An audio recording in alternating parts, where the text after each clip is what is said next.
And welcome once again to a special evening edition of the Northland Sports Page. Special evening being, of course, NFL Draft Night. We did not have a segment dedicated to 1 through 5. We'll recap those a little bit later. Not a ton of shock to that. We just wrapped up 6 through 10. And as we join you here on this particular segment, it's Brian Prudhomme, Dave Cook, Topher Davis.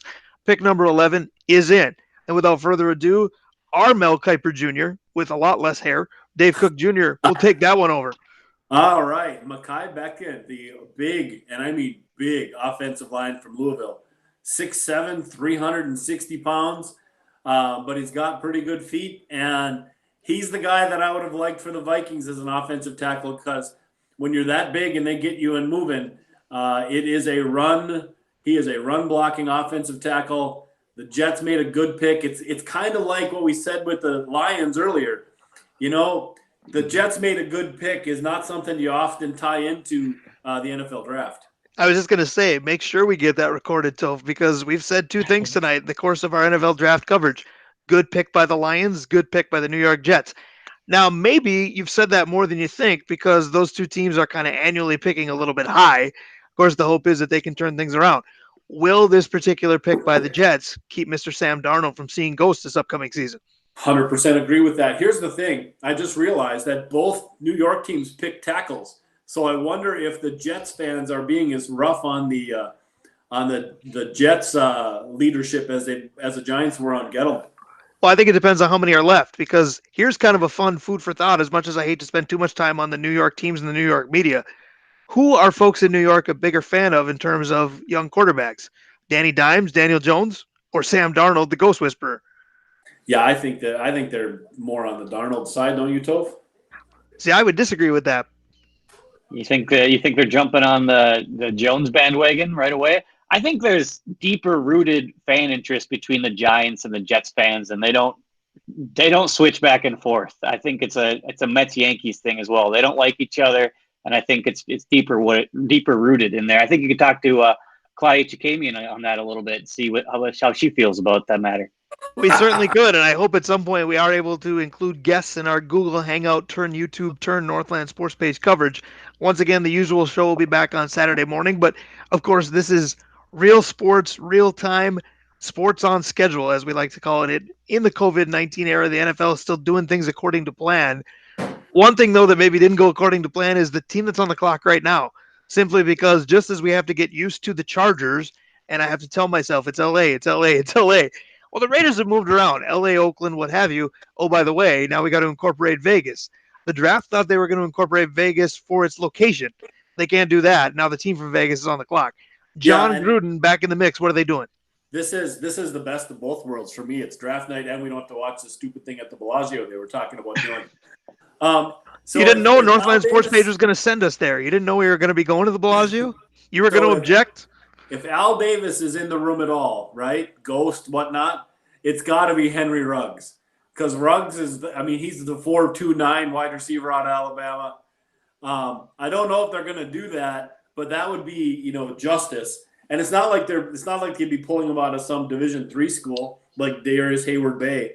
It is a legitimate national champion who isn't very big, but he can turn the field around immediately. Well, that's what's in the blood for Raiders is speedy wide receivers, right? That's what they do, and they do it well. Somehow. They draft them well, I should say. I was going to say they draft them well. I'm trying to think of who did well since Tim Brown and Willie Gault, honestly. I think those are probably the last two, but if you're a Raider fan, you got a long memory. Absolutely, and I'm not going to make a comment on memory because I'm just opening up for a bunch of barbs from you guys, but you mentioned Ruggs and Cooper. Absolutely. You mentioned Ruggs and you mentioned you can read 17 mock drafts. We talked about that in the beginning tonight. Yeah. Ruggs was actually a name that I saw affiliated with the Vikings earlier today, and I thought, wow, he'd really have to slide. So let me ask you that question. Who do you think so far, because it's not Tua like many thought it might be, who's got the White Castle sponsorship tonight? And by that, I mean, who's the slider in the draft? Here's the thing, Brian. I think this is kind of going to chalk. I would say the guy who might be sliding is Kinlaw. But he wasn't really a top 10 guy, solid top 10 guy anyway. I don't think anybody's taken a hard slide yet. I mean, it's one of the wide receivers that will probably see who will take the slide, and it'll be whichever one of because right now you're going to get Judy, You're going from Alabama. You're going to get Ruggs from Alabama. You're going to CeeDee Lamb from Oklahoma. And this pick is either going to be Ruggs or CeeDee Lamb, I think. And the one that doesn't get picked, that's probably the one that's going to slide. Well, and I have two questions to follow up to that, and either one of you can jump in. Number one is, does the virtual nature of the draft this year, because of the era that we're in, the circumstances that we're in, is it playing a role in it going according to chalk? You're not visually seeing Yes. guys in green rooms. You're not in the same room as guys you might be wheeling and dealing with. And then you mentioned the wide receiver that doesn't go might be the slider. Okay, I can see that. But at the same time, there's been a half dozen wide receivers that are viewed as one of the same.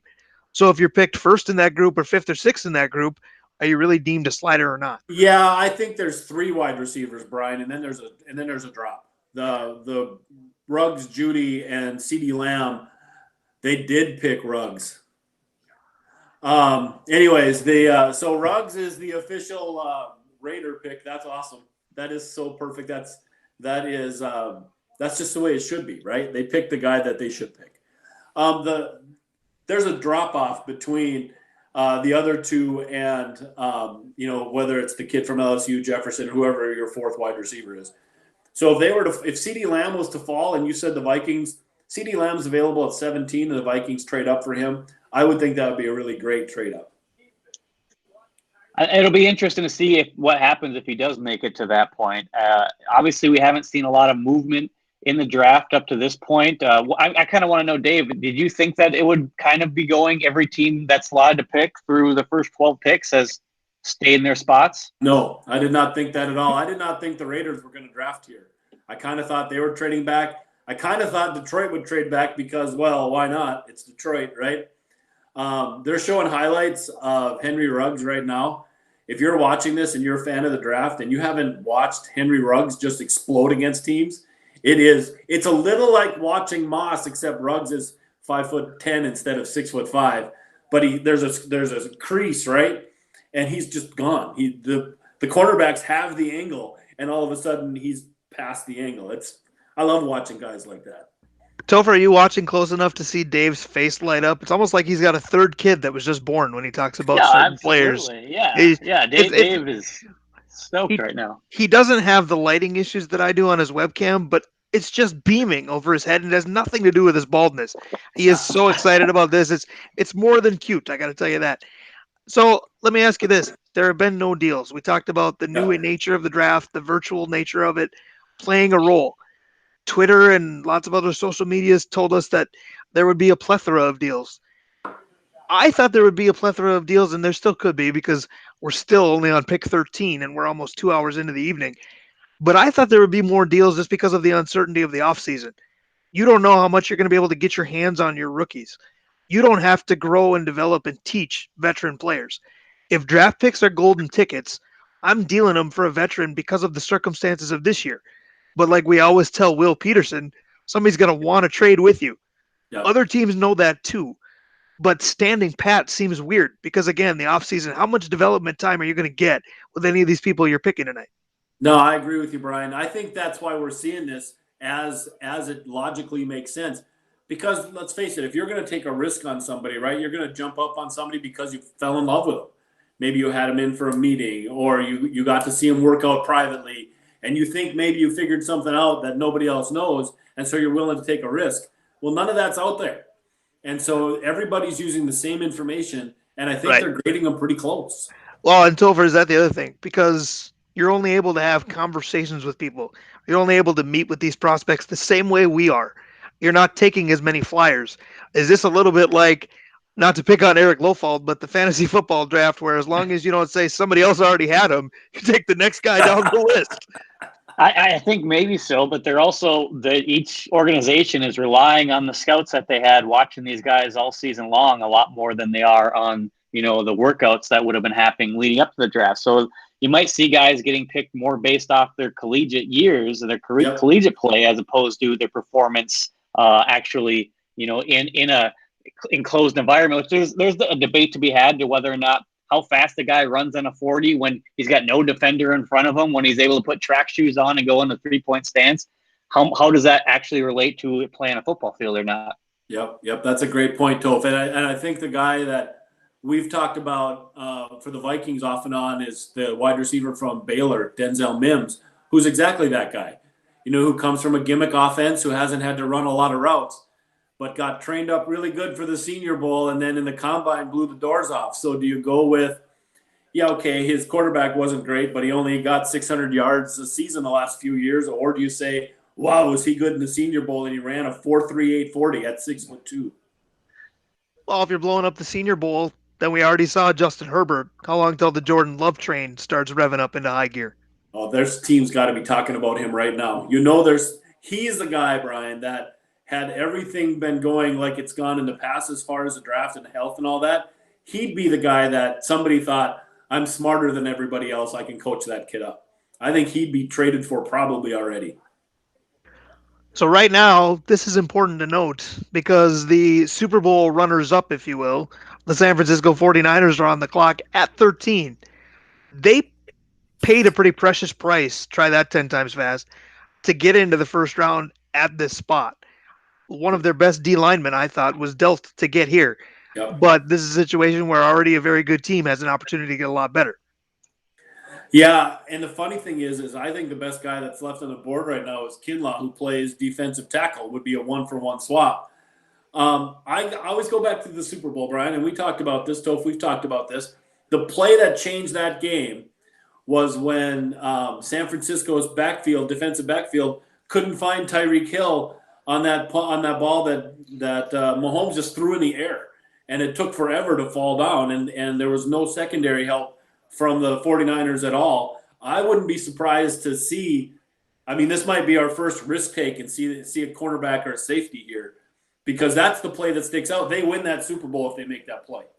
No disagreement at all. The only people that were happy with that besides Kansas City Chiefs fans, Toph, were Darrelle Revis. Oh, yeah, exactly. I think that was a big deal. Obviously, the defensive secondary is a spot, where the Niners maybe could try to shore up a little bit. They've got a lot going on. The rest of the team's pretty strong. But, yeah, you got Oh, your wait a hands minute. up, Brian. I'm raising my hand. My wife is a teacher.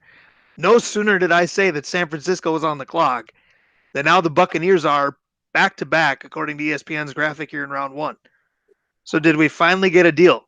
Ooh. Now, I worked in graphics and TV, and there are errors made. But, Dave, are you seeing what I'm seeing? Tampa Bay at 13 and Tampa Bay at 14? It's not like the Bucs haven't had an eventful offseason already. So San Francisco is still listed, but the talking heads are talking about Brady. See, and I now have – and you're watching Bleacher Report, and I now have Buccaneers 13-14 on ESPN as we speak. Yeah. Wow. Tom Brady I've got the ESPN. Tom Brady must own a piece of the NFL. Could this be going any better for Tom Brady? Honest to God, could this be going any better for Tom Brady? So at this point, you're drafting Tristan Wirfs with one of them, right? You're drafting the fourth offensive tackle. If you're back-to-back, you got to do that. One of them is Wirfs. The other one's a defensive player. Pick your poison, who you want. And they're now showing Bruce Arians on his phone in his draft room. And I got to tell you, I already liked Bruce Arians as a coach. I think I like him that much more because he's down in Florida, obviously. And he just looks like my grandfather, if he was still living, would look kicked back on a cell phone in retirement. Bruce Arians is living large and in charge right now. Yeah, I think from everything that you read or hear about Bruce Arians, he's like the perfect guy, perfect football guy. If you're a football junkie, he's the kind of coach you want to have. And now they've got the Bucs GM with his kids around his laptop, and everybody's smiling. So the Tampa Bay Buccaneers, now there's some sort of global pandemic when the Tampa Bay Buccaneers are the team to be reckoned with, and John Gruden's not part of it. All right, so let's just sit back for a second. If this was the NBA and it was the New York Knicks that got the best player in the league and then back-to-back draft picks, would we not say the fix was in? We would. Well, and it's interesting that Dave brought up the NBA because I'm still disappointed that our viewers and listeners won't get to hear the OJ Mayo debate that was going on earlier tonight. That's true. But I think you're right. I got Tagovailoa correct. Tampa Bay has enough of the, I won't say lovable loser label, but close to it, that there's no venom there. Right. And I'm going to jump in here real quick, guys. I just happened to see, I got the deets on the trade. So the 49ers traded number 13 and 245. So it's not going to be back-to-back. the Niners, they dropped down a spot. So the Niners will be picking after this Buccaneers pick. Okay. So they got the 13th and the 245th pick, and the Buccaneers are at for the 14th and the So 117th. this has to be And I see that brutal. now. It's like ESPN just listened to you because as you were saying that, they Thank you. just fixed their graphic to go from Tampa Bay to Tampa Bay, Right. San Francisco. But I know I So wanted this to has say to be Tampa Bay, Willis. Tampa Bay. Has to be the tackle from Iowa. That's the only reason you'd make a one. So somebody else must have offered Tampa Bay to move up, right? That's the only reason you'd move up one. So is this like the Vikes Cleveland deal when Matt Khalil was Yes. taken, the one draft pick movement? Yes. Yes, Yeah, 100%. Tampa Bay sees their guy and they want him, and they felt like there was a chance that somebody else was looking to snipe him there in that one spot. So, You know, it see would your have been guy, take your interesting guy. if the other guy trying to get in on this spot was Bill Belichick. Because it would only be fitting if Tampa Bay got in the way again. That actually would be funny. Down the line, we're going to hear that's true. New England came in and offered the world. They weren't going to actually take him. They just wanted to screw up Tampa Bay somehow. And there it is. All celebrations for Chelsea Brown and company because the offensive tackle out of Iowa, Tristan Wirfs, is a Tampa Bay Buccaneer. Great pick. Yeah. Disappointing pick if you're a Viking fan, but if you're a Viking fan who realistically thought that he could get to 22 or 25, I want what you're drinking. Yeah, the Vikings would have had to give him a lot to get up here, but he's such a good pick for this team. And I'm not a Tampa Bay guy, you know that. But I mean, sometimes there's just a guy that fits perfectly with what the team's trying to do. Here's the funny thing: Wirfs is about as fast as Gronk. They run about the same speed, so you're going to have that kind of. You can run all kinds of offensive sets when your tight end and your tackle can move like that. So, yeah, that's a good spot for Tom Brady to get his blind side protected. Well, I agree with you, and I'm not a Tampa Bay guy either, but give me about 2 weeks. At this rate, I will be. I mean, if Julian Edelman takes a phone call and gets his way out of there, I'm not going to have anything left to cheer for the Patriots. I love the city, but that team doesn't technically play in my favorite city, so I'll get over it quick. Yeah, but it'll be a lot nicer to go to in the winter. There you go. When the trade went down yesterday, or the Gronk trade went down, Brian, you know the first thing I text you, and by the way, you've got Poltergeist in the back behind you. There, the door's opening. Also known as my dog Kirby. He wants in. He wants to know who the Browns took. He's part of the dog pound. Yeah, it's the ghost of Al Davis again, right? Right, Dave? But first thing I text you was whose Tampa Bay jersey do you have pre-ordered yet, Brian? Because I know you're going to be jumping on that bandwagon. It may not be long, but I need a little help in the jersey department because I'm just not a fan of wearing a digital clock on my chest, and that's what the Tampa Bay jerseys look like to me. I mean, they redid them, but still. Yes, they don't have that type of number font anymore. Right. They got rid of new ones. But have you seen the redone ones? Let's talk about not really improving much. Their roster might. Their look didn't. Yeah, they're an improvement off of the old ones, for sure. They went closer to the Super Bowl. Not very hard at all, obviously. Right. I want to say who did improve uniform-wise, and they missed Tua by a slot tonight. But the LA Chargers, those uniforms, they're gorgeous. Topher, I'll just put it in perspective specifically for you because Dave already knows this. But Topher, to put it in perspective, those uniforms are like the old Duluth Marshall Grays for hockey. Those things are lit. All right. Well, I here's the difference between those, Brian. The Chargers will win games. Actually are very nice. Yes. Well, and they are really. I really aesthetically think the Charger uniforms are perfect. The gray jerseys for Marshall, they were fine. The bolt down the pants for the Chargers, it's a pretty sweet touch. I love the white helmets too. The Hilltoppers will still outdraw the Chargers in LA. That might be painfully true. It must be because Mars Lakeview has a better PA guy than the new Chargers stadium will. Oh, wow. That's nice. Thank you. Yeah, see, once in a while I'm complimentary of you. You are one of my very best friends. You know, all ribbing aside, I do appreciate you to a great deal. All right, so we've got two more picks in this segment. The Niners here at 14, followed by Topher's Club, the Orange Machine Broncos. That isn't from Grand Rapids, the Denver Broncos. Now, Orange Crush, baby. It'll be interesting to see what they end up trying to do, the Broncos. You guys happen to catch the replay of Super Bowl 33 on Sunday on Fox? No, but I'll tell you what with the back-to-back? No, but I'll tell you what I did catch just prior to coming on with you guys tonight was the 2010, meaning post-09 season, NFC Championship, Vikings lost to the Saints, and I only caught overtime. And I said to Jen, I said to my wife, I said, I can't look at this again. 10 years later, those are still awful call after awful call after awful call. I'm done with this. But I did actually turn back for the first time, and this is when I channeled my inner Dave Cook, because it will be the first time, and it was the first time, that I saw Hartley's game winning field goal actually go through the uprights. Because when they lined up, I looked away and went, F this, and heard Joe Buck say it went through, and I went, yeah, that's what I thought. Yeah, no, I'm glad you got to watch that and got to remind us what happens, because I will never watch that again. I can't believe you put yourself through that. Well, thankfully, it was one of those things where you're looking at your TV guide on your TV, and it's about 10 minutes to 6 or whatever it was, and the broadcast of the game ends at 6, and you're going, all right, well, I know how it ends, and I'm only going to have to see how it ends. I'm not going to have to be angry about why we got here because we turned the ball over every time we touched it.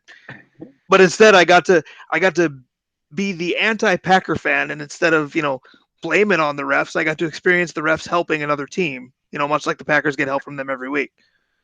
Speaking of guys dropping the ball, there was a guy in that game that had a pretty big fumble who made the news recently. Percy Harvin. He's on Dave's all-time team. Dave's going to have another active player. Would you take him? He's the same age as Julio Jones. He has not the same ability. He has not been in football as often. But if you're starved for wide receiver and hypothetically picking 22nd and 25th in the draft tonight, do you give him at least a look-see? Yes. I think that since he has talked about, burying the hatchet and realized that he did Minnesota wrong, I 100% think that if he's interested, that Spielman should at least give it a shot. Maybe he can't, but let's see here. I don't want him to go to, freaking Atlanta and find. You don't want him to go back to your Bills? You don't want him to go back to your beloved Buffalo Bills? Well, he could go back to the Bills, but they're not going to take him because he and Diggs do a lot of things the same, right? Well, you know where he's going to go. He's already a Gator. He's just going to go to Tampa with everybody else. That's right. He can go with everybody else. Actually, Brian, that's probably a thing. It could be. That actually makes a lot of sense. It could be. Here's a crazy take, and I want Topher's opinion on this because we've talked about different cities that need to put butts in the seats. The Vikings, in my opinion, don't need that. The fan base is very passionate.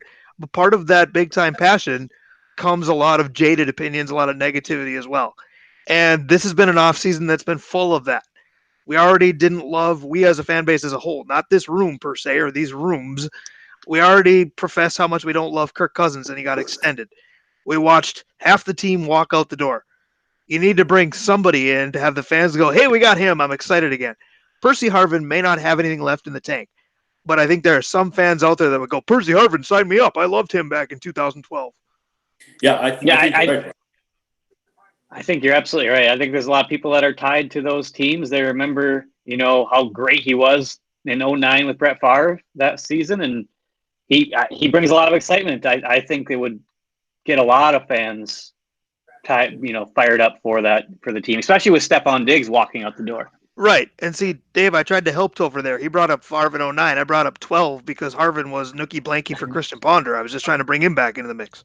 You're trying to bring the jersey back. Focus on that jersey again. The backdrop of Topher tonight for the win. Dave and I during the Saturday show usually have the more decorative backdrop. I'm just glad that Ben Franklin still is providing electricity in the room that I'm in, and Dave's got more of the generic backdrop. But Topher for the win tonight with the Ponder jersey, so we can relive that nightmare of a draft.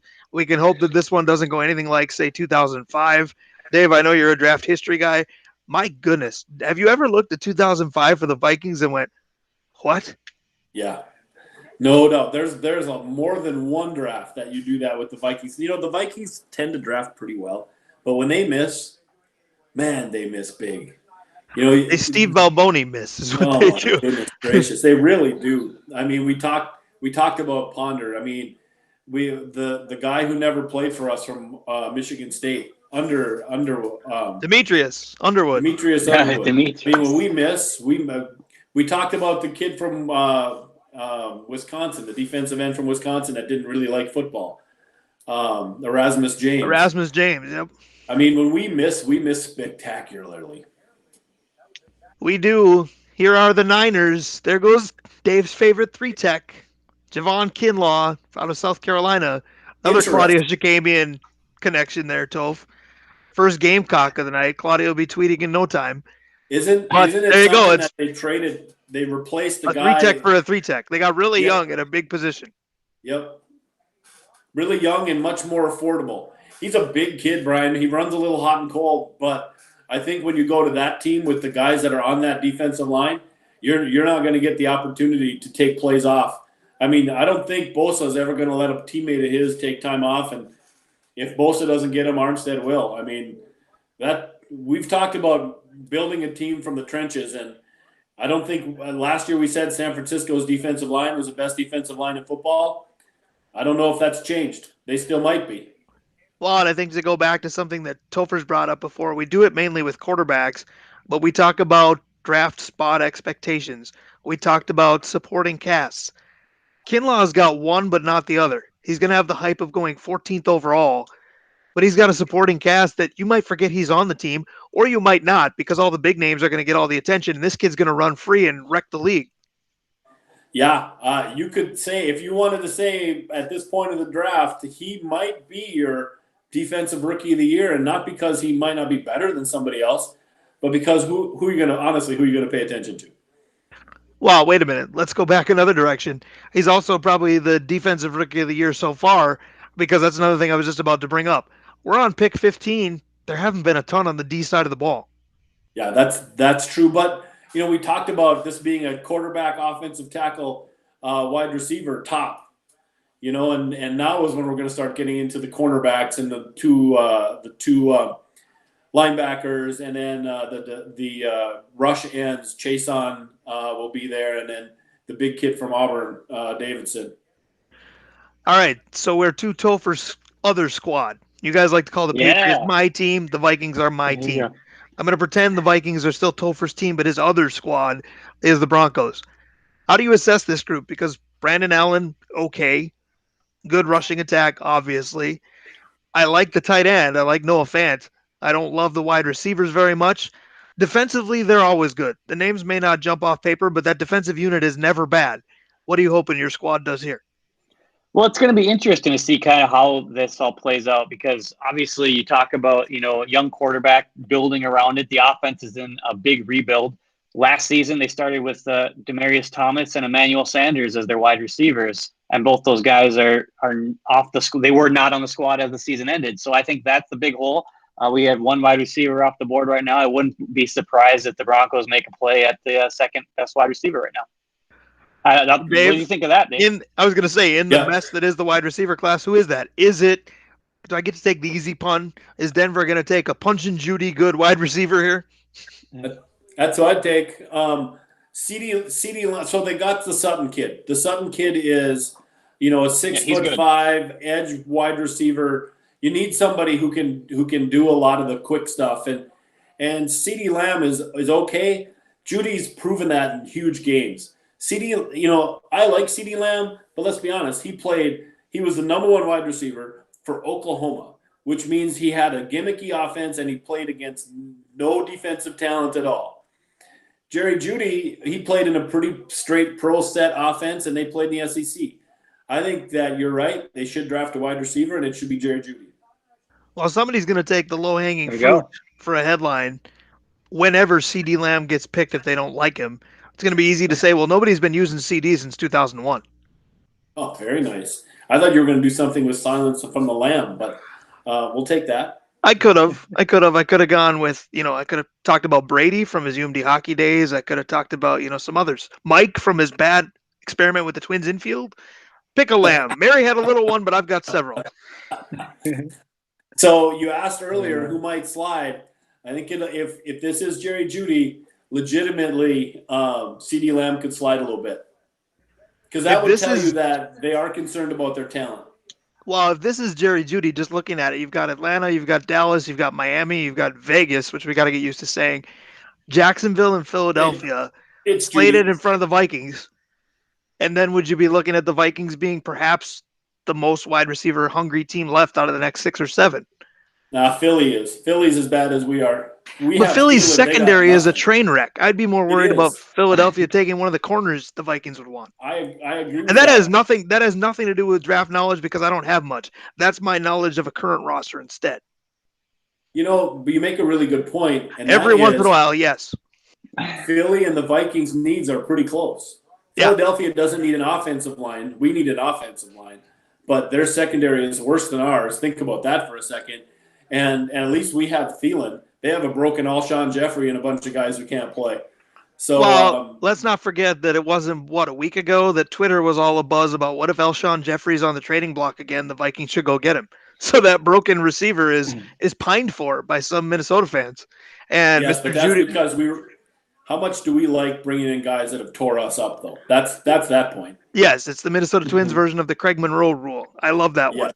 But I'm guilty as charged. I'm one of the Viking fans that prefers proven players over let's take a flyer on this kid. But the flyer taken, there's Denver with Judy.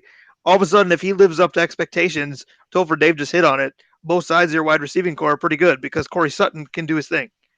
Yeah, absolutely. With Sutton on one side and Judy on the other, I think that's going to give Allen some good opportunities and some good guys to work with. I think the Denver's a team that's building and there's high expectations there to win every season. It's not an organization that is okay with struggling for a little bit and being mediocre. I think this last season, I mean, if you look back in their history, it's since they've been good or competitive in almost every single season. So they're looking to build on that quickly, and I think this pick, Jerry Judy, is going to be useful for them. I think it is too, but here's my question real quick, Dave. Sorry to jump on you there, but I want to piggyback off what Topher just said. Expectations to win every year. I had no doubt that they're there. But at the same time, their coaching situation is interesting, and that's the kindest way I can put it.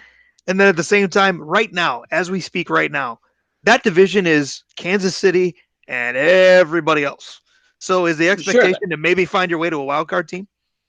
I think that might be it, but I also know that fan base in Denver is not one that's okay with hanging out. And plus, as long as John Elway's they're very, in the very room, high on their teams there. Yes, they're very high on their teams. yes, yeah, mile high, you would say. Elway picked yes. Drew Lock last year as kind of he's struggled finding quarterbacks for years, right? And they think they have something in Drew Lock, and now you give him some wide receivers to throw to. You're doing your best to make him successful.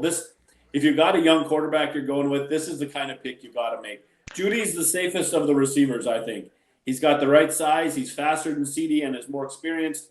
And he's, 5 inches and 60 pounds heavier than a Rugg. So I think this is the right question, pick. though.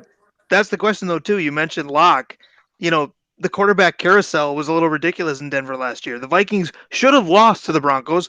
They didn't even, I don't believe, play Drew Lock that day. That was still Brandon Allen that week, correct? Yep, it was. So do you have your answer? I know John Elway thinks so, and I don't know that you need a better endorsement than that. But do the rest of Bronco Nation, I don't know if Tim Brewster would call it that or not, but do they think they have their quarterback answer in Drew Lock? I think they do for now. I think they feel like they're going to run Drew Lock out there, and he's their guy, and they're going to see what he can do. Speaking of seeing what they can do, up next, we're going to see what the Falcons can do at pick 16. But that means that this segment, 11 through 15, has come to a close. So we will say goodbye for just a couple of minutes. Atlanta has 4:10 left on the clock. We probably won't take that long. When we come back, we do 16 through 20. It's the guys from the Northland Sports Page, Brian Prudhomme, Dave Cook, Topher Davis. We'll be right back.